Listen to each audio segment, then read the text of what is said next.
yang tersisa kan sekarang kita tunggu adalah eh, Golkar arahnya kemana, kemudian PKS, Nasdem arahnya kemana. Ini koalisinya bergesernya kemana kira-kira? Posisi Ria Saptarika yang eh, jangan sampai kejadian terulang 2 kali. Para petugas KPPS-nya pakai mungkin face shield. Itu kan sejarah juga, Bang. Ada usulan Bang Robi mengenai nama bandara itu. Ya, Bandara Adnan Kasim. Nah, gimana ceritanya itu?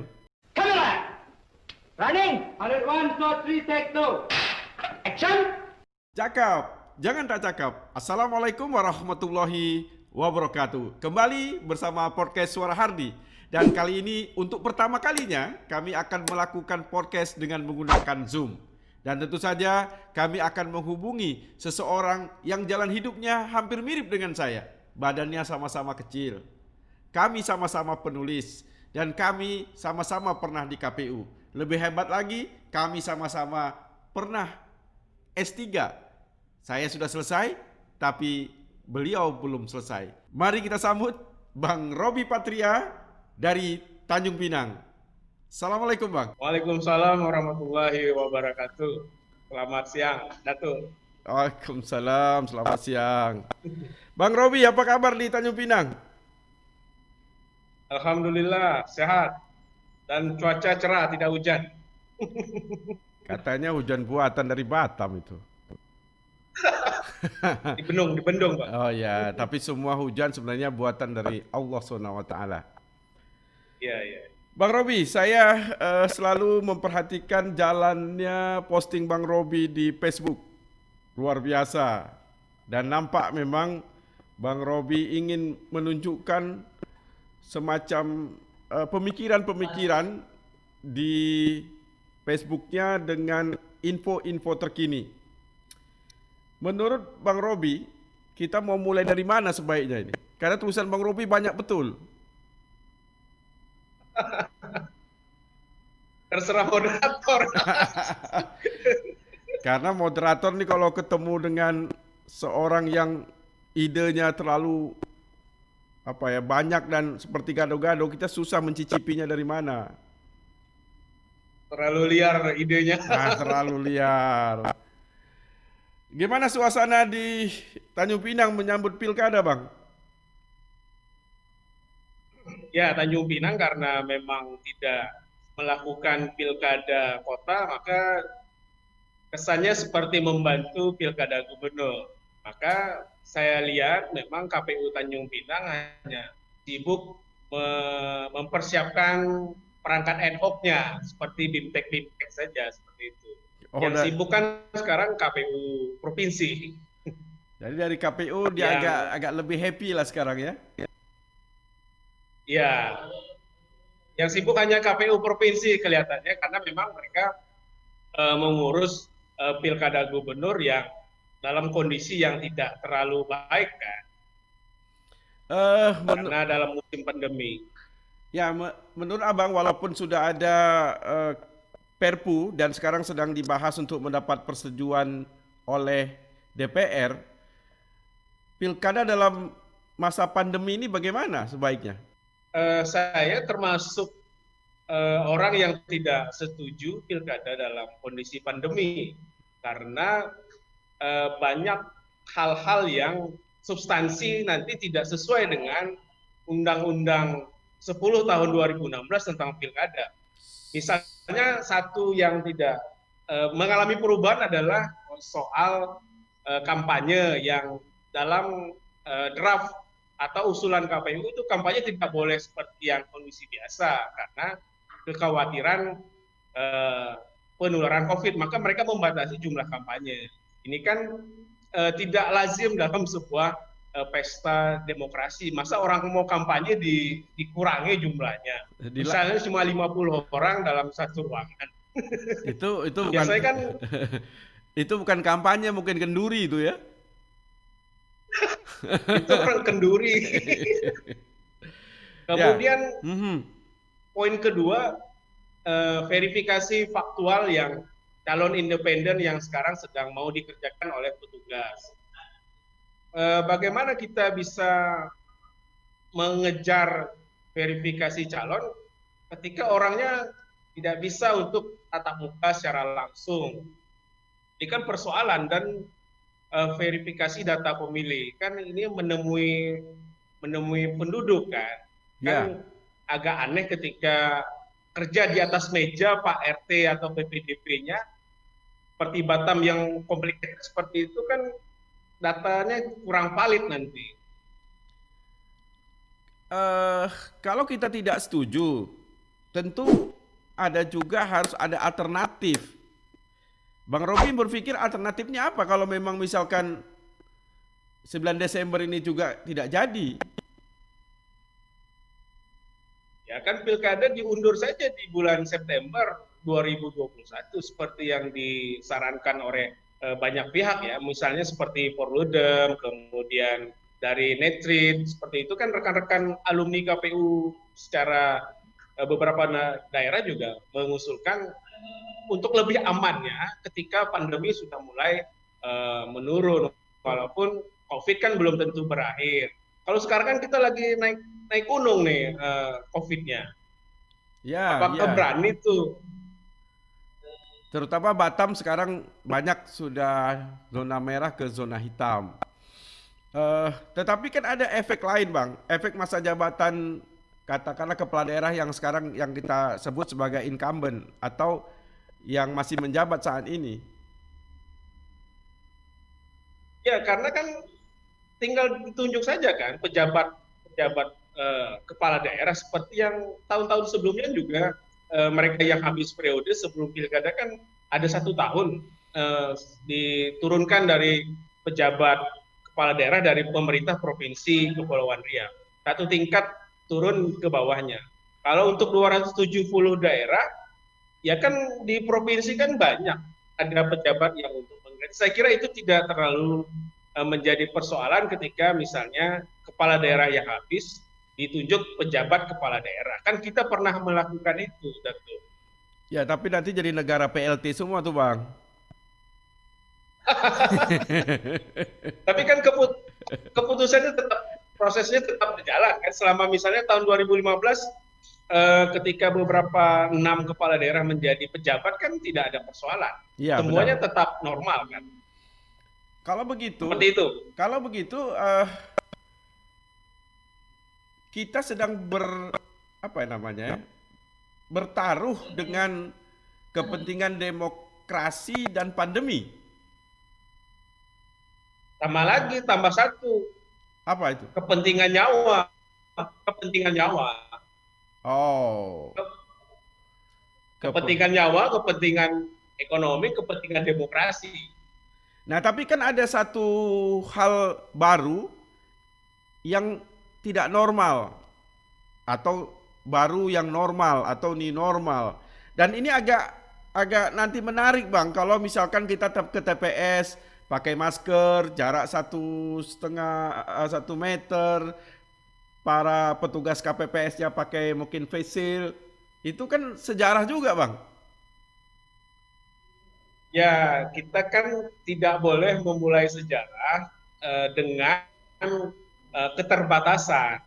Amerika juga 2 November ini mereka melakukan pemilu presiden. Di sana menggunakan model sistem surat suara juga dengan pemilihan langsung. Kemudian kemarin saya cek di The Guardian, mereka juga mengalami kesulitan karena sistem antriannya ternyata tidak berjalan dengan baik. Terjadi keruwetan di TPS. Kenapa? Karena memang tidak pernah terjadi di sana model seperti itu. Sementara di Korea Selatan dengan perlengkapan yang baik, kemudian tingkat intelektual yang bagus, mereka sukses menyelenggarakan pemilunya dengan kondisi pandemi yang mulai menurun. Sementara di Indonesia, pandemi kita nih di beberapa daerah kan di Batam lah khususnya di Kepri agak tinggi. Apakah nanti orang akan tidak takut ke TPS? Saya tidak yakin itu. Karena di Batam itu waktu 2015 pemilihannya partisipasinya di bawah 6%. 60%, 50 plus 1, 51% lah. Sementara di Medan misalnya 25% yang milih wali kota Medan tahun 2015.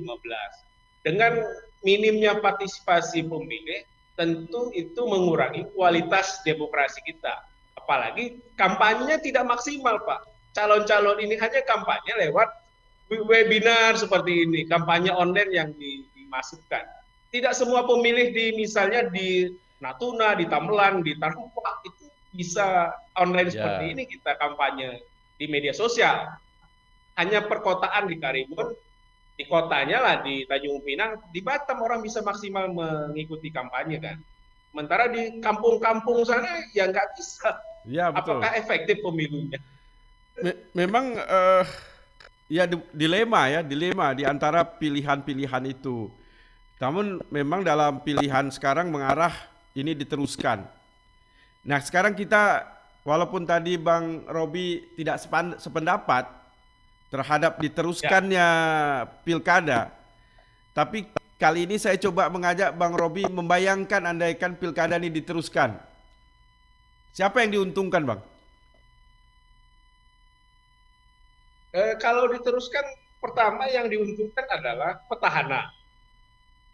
Petahana itu kan dengan musim COVID, tentu mereka menggunakan anggaran APBD sedemikian rupa dalam dibungkus kegiatan-kegiatan bansos, bantuan sosial COVID, dan itu di sejumlah daerah memang di 270 yang pilkada mengalami perbaikan tingkat elektabilitas kepala daerahnya.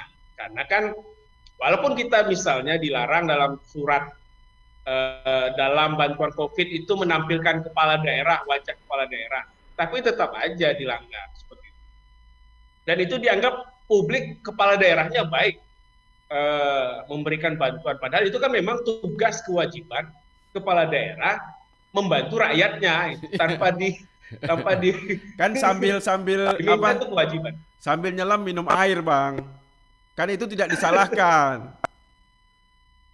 Ya itu persoalan petahananya akan lebih jauh diuntungkan. Tidak adil lah, saya kira not fair antara pendatang baru dengan petahana. Nah, tapi menarik yang disampaikan oleh Mendagri bagi kepala daerah yang gagal dengan mengurus daerahnya soal COVID ini dengan kematian yang cukup tinggi misalnya, itu bisa jadi peluru bagi pendatang baru untuk menyerang petahana. Bisa-bisa petahana dia tidak lagi melakukan tracing kepada masyarakat, tidak ada lagi rapid test nanti supaya tidak ditemukan. Nah, itu yang bahaya. Bang Robi, politik tetap jalan, misalkan sekarang, dan kita karena Bang Robi tidak ikut tidak ada pilkada di Tanjung Pinang, maka kita bicara pemilihan gubernur saja. Ya. Nah, pemilihan gubernur ini kalau ini jadi sekarang ini, perkiraan Bang Robi calon ada berapa? Kalau hitung-hitungannya kemungkinan sih 3 ya. 3 calon yang kita lihat. Karena kan satu calon sudah oke, yaitu pasangan Pak Surya dengan Iman Setiawan dengan 3 partainya. Yang tersisa kan sekarang kita tunggu adalah Golkar arahnya kemana, kemudian PKS, Nasdem arahnya kemana. Apakah nanti ada koalisi misalnya Golkar dengan PKS atau Golkar dengan Nasdem atau PKS dengan Nasdem atau Demokrat, nanti ini yang masih belum kita temukan karena PKS saya lihat menjodohkan calon yang mereka usung dengan calon-calon potensial. Ternyata itu belum menemukan ini ya kepastian dengan waktu yang tersisa lebih kurang hampir 2 bulan. Ya, 3 calon memang kita sekarang tak bisa prediksi koalisi-koalisinya. Tapi kita melihat figur-figurnya, kemana mereka arah. Tentu ada petahana PLT kita Pak Isdianto yang dalam tanda kutip terus bersemangat melanjutkan menjabat jadi gubernur. Dan di lainnya ada dua katakanlah senior-senior kita, ada Pak Ismet Abdullah, ada Bang Huzrin Hud. Nah, kemungkinan itu kalau calon tersisa 4, kan ada hanya 2 yang akan, kalau kita berbicara 3 calon. Ini koalisinya bergesernya kemana kira-kira? Posisi Ria Saptarika yang jangan sampai kejadian terulang 2 kali ketika memang beliau diutus oleh warga Kepri untuk berjuang di DPD, tiba-tiba harus mundur lagi untuk mengejar kursi misalnya wakil gubernur. Apakah memang kursi itu menarik? Ya kita tidak tahu. Apakah kalau misalnya beliau ingin mengejar DPD kursi wakil gubernur, ya berarti kursi DPD itu hanya percobaan, bahan percobaan untuk menguji suara, dan itu juga sah-sah saja sebenarnya. Tapi orang 100 atau 200 ribu warga Kepri menitipkan suaranya untuk beliau. Kita akan menunggu gebrakan dari Pak Ismet Abdullah. Pak Ismet juga katanya masih menunggu partai yang bersedia mengusung beliau. Kita tahu sebagaimana mestinya memang perjuangan Pak Ismet untuk mendapatkan kursi partai ini sudah lama, tapi kepastiannya juga belum ada sampai sekarang. Misalnya satu partai yang sudah resmi menyatakan ke Pak Ismet kan belum ada. Belum ada. Yang ada hanya baru 3 partai, yaitu mendukung Suryo dengan Iman Setiawan. Yang lainnya nampaknya masih sama-sama gerilya. Dan saya kira di last minute, di pendaftaran kan di bulan September tanggal 6. Maka mungkin di akhir-akhir Agustus lah petanya baru jelas. Jadi sekarang masih main catur, campur aduk. Masih melobi. Kesannya lamban ya. Partai lamban, ya, atau dan lamban ini menurut saya juga bukan pendidikan politik yang baik. Ya. Karena saya kira semakin cepat partai berkoalisi dan menetapkan pasangannya, ini kan memberikan pendidikan politik kepada masyarakat untuk menilai sebanyak-banyaknya dengan lama waktu kepada para calon. Kenapa partai boleh lambat? Ya karena negosiasinya mungkin terlalu panjang. Kalau misalnya kita melihat di Amerika yang kita tiru demokrasinya, Biden itu sudah bulan Mei itu atau April sudah ketahuan dia memenangkan pemilihan di internal Demokrat untuk melawan Trump. Maka masyarakat rakyat Amerika sudah tahu mereka akan punya 2 calon untuk pemilihan di bulan November. Maka kampanyenya sudah jelas, visi, misi, program, apa yang akan mereka buat untuk 2 November itu sudah oke gitu. Sementara kita dengan masa kampanye yang lebih kurang 2 bulan, tidak ada tatap muka, hanya kampanye misalnya medsos, karena kampanye terbuka nggak ada. Kampanye door to door yang akan dilakukan oleh tim sukses itu dianggap akan dibatasi oleh KPU melalui PKPU.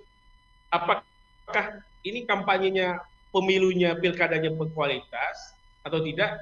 Tentu saya kira akan mengurangi kualitas. Maka capres calon kepala daerah harusnya dari sekarang sudah harusnya menetapkan dia sama siapa dan partainya apa. Karena masyarakat perlu jelas mereka ini pasangan ini mau ngapain. Misalnya kita inginkan misalnya contoh transparansi dalam pengelolaan APBD. Apa benar mereka itu misalnya dengan APBD Kepri 4 triliun kurang, mereka mempublis APBD-nya di internet, di portal. Jadi saya seorang kontraktor ingin misalnya mendapatkan proyek pembangunan. Kan bisa dilihat itu. Kalau sekarang kan kita nggak tahu. Yang dilelang hanya proyek-proyek besar di LPSE. Ketika mereka membahas program-program di pemerintahan, di Banggar itu, kita tidak tahu. Sampai sekarang sebagai rakyat kita nggak punya buku lintangnya. Buku tebal 4 triliun itu duitnya kita nggak bisa dapat buku itu. Berarti kan tidak transparan. Kita ingin program itu disusun oleh tim suksesnya dari sekarang harusnya. Contoh satu itulah.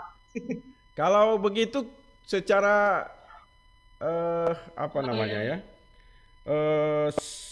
Kita bicara visi misi maksud saya. Apa yang sebenarnya diinginkan masyarakat, katakanlah bukan masyarakat lah, dalam arti pemikiran Bang Robi aja. Sebaiknya para calon ini visi misinya kemana nih? Untuk Kepri lebih baik lah. Arah utamanya kemana? Pertanyaannya berat. Supaya nanti diambil nanti oleh para calon untuk dia menjadi visi mereka. Ya, saya kira yang harus kita tingkatkan adalah kualitas pendidikan kita, Dato. Karena kualitas pendidikan antara Batam dengan Anambas, dengan Lingga, dengan Natuna, dengan Bintan itu kan jauh. Apalagi musim COVID seperti ini, membayangkan proses pembelajaran di daerah kepulauan sana tidak sama dengan kita yang di kota. Di kota saja tidak semua pelajar siswa itu menggunakan tablet untuk belajar jarak jauh. Disparitas kualitas pendidikannya ini yang mesti disamakan, berjuang melalui APBD itu bagaimana proses pendidikan infrastruktur itu harus merata. Guru-gurunya harus samalah guru di Batam dengan guru di Midai atau di Danau di Serasan. Di Tambelan. Ini kan nggak sama. Ya, ini kan tidak sama kualitasnya. Saya teringat Tambelan ini teringat Pulau Jantan, Bang. Pejantan. Ya. Nah, Pejantan yang Abang buat posting di Facebook, kemudian saya lanjutkan ke Menteri Lingkungan Hidup. Nah, itu kan memang menjadi sampai isu nasional itu. Nah, ini juga berat bagi Kepri kalau ada, ya katalah pulau-pulau seperti Pulau Pejantan ini disamakan dengan keadaan di Tanjung Pinang maupun di Batam. Berarti saya bersepakat untuk pendidikan menjadi prioritas. Ya, karena sekarang kita melihat anak-anak kita misalnya di kampus ya. Karena saya pernah ngajar di kampus, beda memang kualitasnya antara lulusan kita di kota dengan di daerah. Ketika tidak semua punya laptop, tidak semua megang akses internet, tidak semua mencintai buku, itu kan persoalannya kan tidak semua pengetahuan mereka sama. Ini tugas pemerintah melalui APBD-nya menyetarakan itu. Kemudian memberikan beasiswa, ini beasiswa itu kan tidak merata.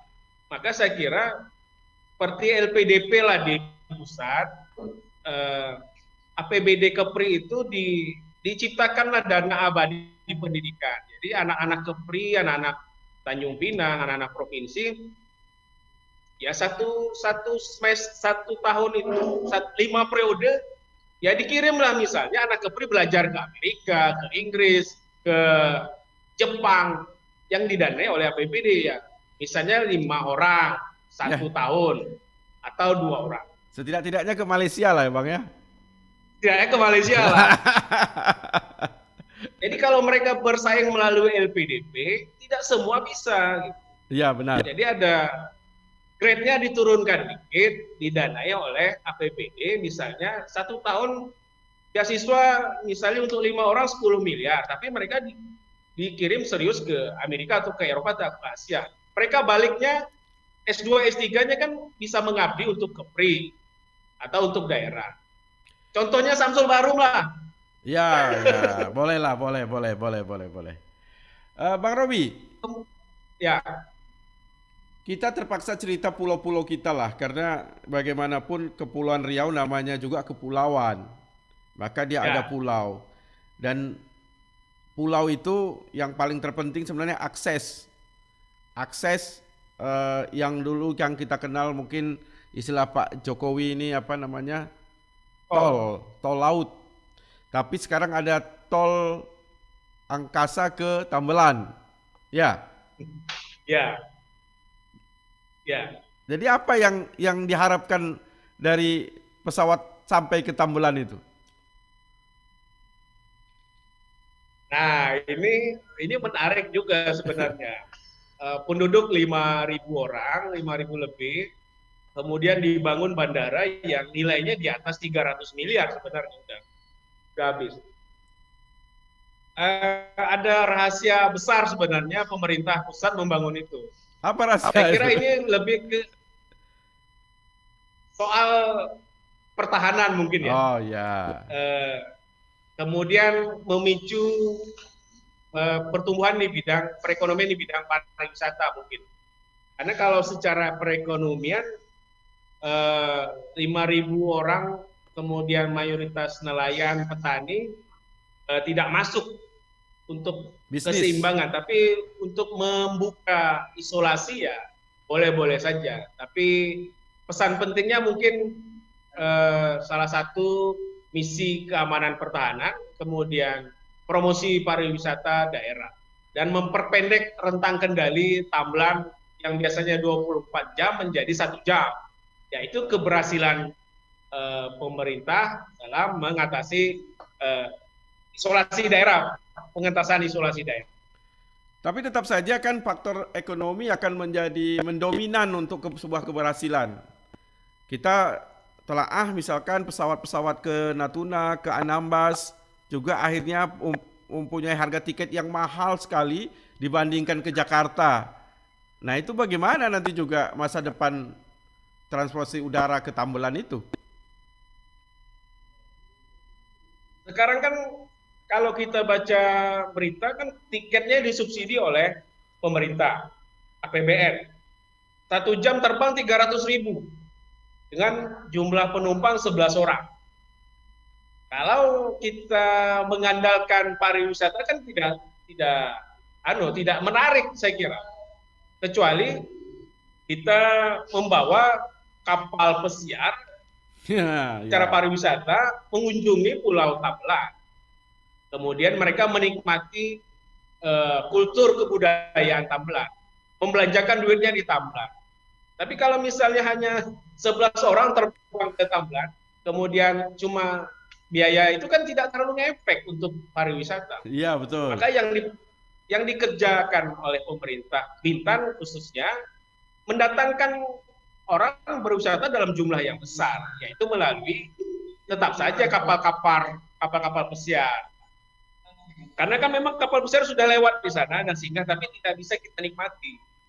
Mereka berlabuh di Pejantan, di Jempulan seperti itu. Tapi tidak sampai ke wilayah penduduk. Karena memang paketnya tidak sampai ke sana. Ya, memang kalau boleh pun sebaiknya jangan sampai ke penduduk. Karena nanti ada dampak sosial juga ya. Jadi, Risiko. tapi yang menarik Bang Robi, Ya, ada usulan Bang Robi mengenai nama bandara itu. ya Bandara Adnan Kasim. Nah, gimana ceritanya itu? Ya, kami kan dari Ikatan Kerukunan Keluarga Tambelan diminta oleh pemerintah untuk mengusulkan nama-nama.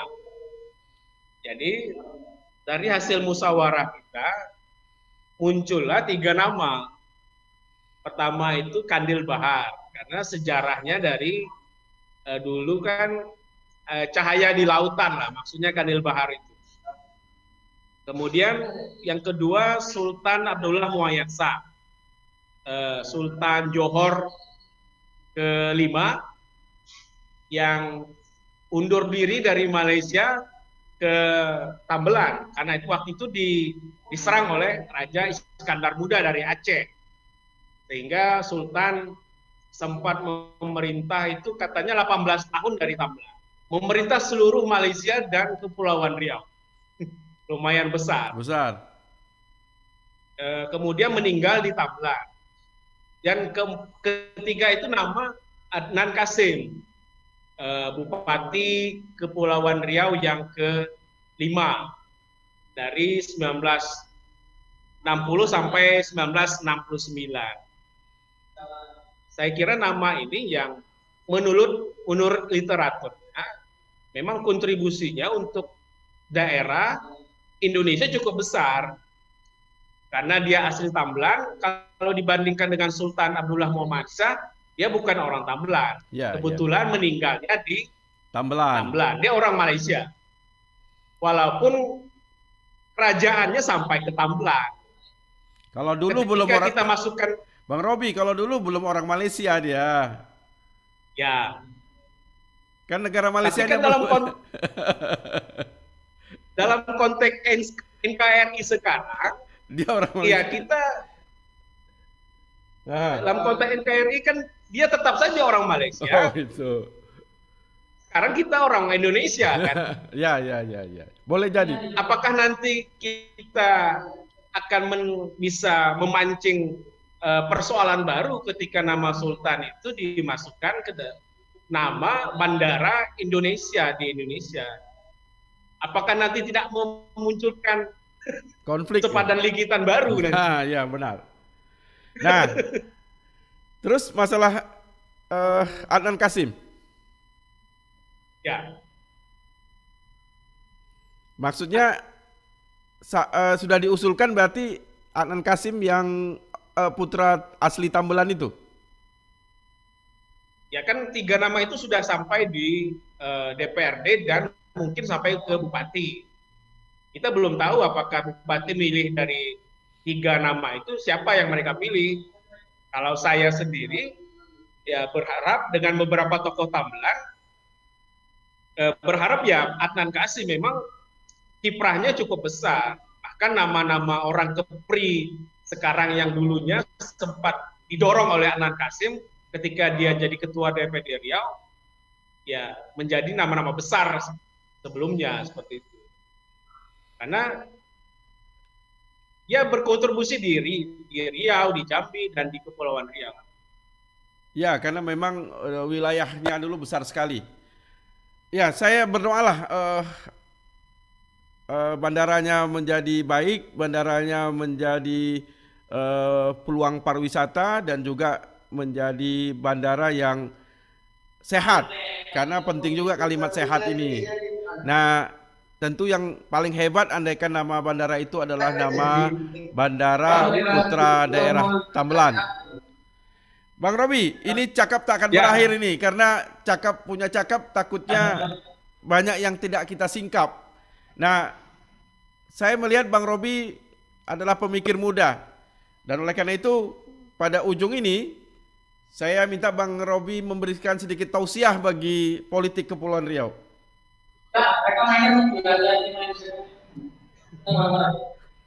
Ya, karena kalau kita lihat di pilkada ini adalah momen penting bagi masyarakat Kepulauan Riau untuk memilih pemimpin mereka.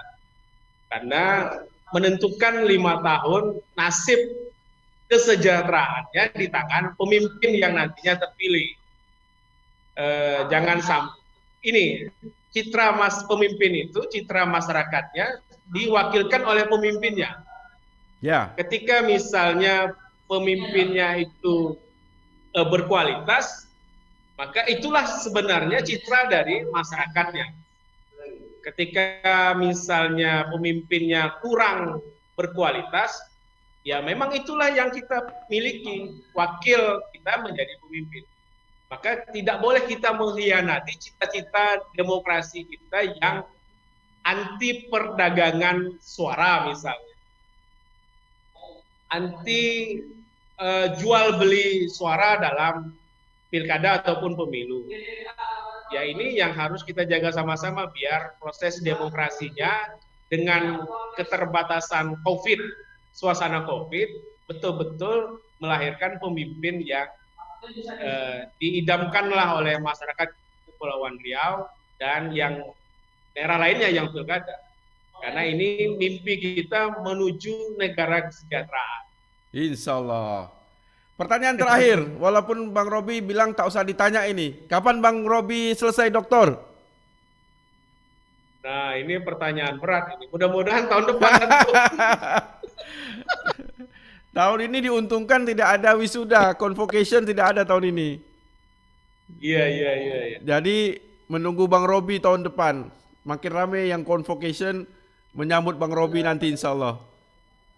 Amin.